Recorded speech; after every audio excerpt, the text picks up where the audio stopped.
Bos días, nenos, nenas. Hoxe imos repasar as sumas e as restas, como realizamos sumas e como realizamos restas.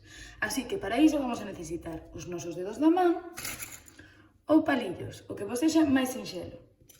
Pois vamos alá, comezamos coa primeira. 3 máis 1. Recordade que sempre temos que poñer o símbolo e o igual.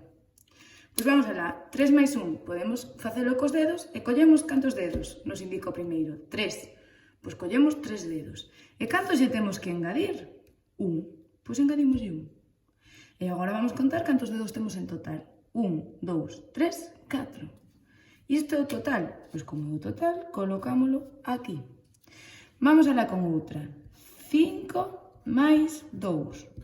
Se cos dedos nos é un pouco difícil comezar a levantar e baixar, pois podemos coller palillos. Entón vamos a coller os palillos que nos indican. 5 palillos iniciais, pois collemos 1, 2, 3, 4 e 5 palillos. E agora cantos lle temos que engadir? Porque é unha suma, vemos aquí o símbolo da suma. Cantos lle engadimos? 2. Pois engadimos 2. 1 e 2. E vamos a comprobar agora cantos palillos temos en total, no conxunto. 1, 2, 3, 4, 5, 6 e 7 palillos. En total temos 7 palillos, pois indicámoslo aquí. Vamos agora coas restas. Recordade que as restas, o símbolo da resta era este, era un menos.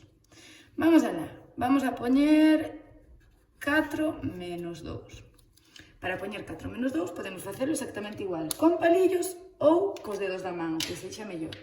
Vamos a facer este cos dedos da man. Cantos dedos iniciais temos? 4. Destes 4 dedos, cantos temos que quitar? Porque recordade que é unha resta, hai que sacar. Cantos sacamos? 2. Pois vamos a quitar 2. 1, 2. Cantos dedos nos quedan arriba? 1 e 2. Pois indicámoslo aquí.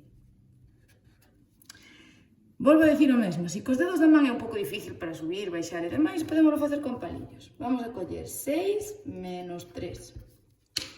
Cantos palillos iniciais temos que coller? 6. Pois vamos a contar. 1, 2, 3, 4, 5 e 6. Temos 6 palillos iniciais. E mándanos quitar palillos para fora. Cantos temos que quitar? 3. Pois vamos a quitar 3. 1, 2 e 3. Cantos palillos nos quedan encima da mesa? 1, 2 e 3. Pois indicamos o número 3.